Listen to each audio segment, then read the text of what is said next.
Assalamualaikum warahmatullahi wabarakatuh. Patepang sareng abdi Piti Pitaloka di acara Warta Sunda. Di ayeuna berita ieu abdi bade ngawartakeun tentang kaayaan pasawahan di perkampungan Cibodas.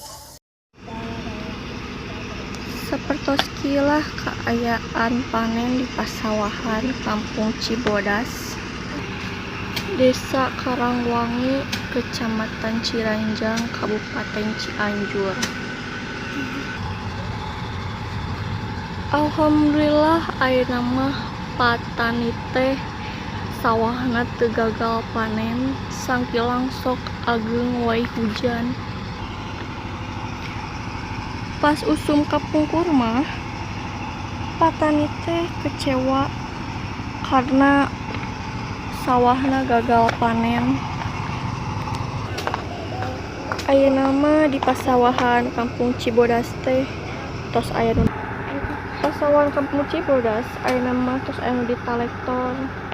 Patani bersyukur karena ayeuna mah patani teh teu gagal panenna. Tapi ayeuna teh pasawahan teh kaganggu ku ayana curah hujan nu nyecer wae menghambat kangge panen ngagebuh patani.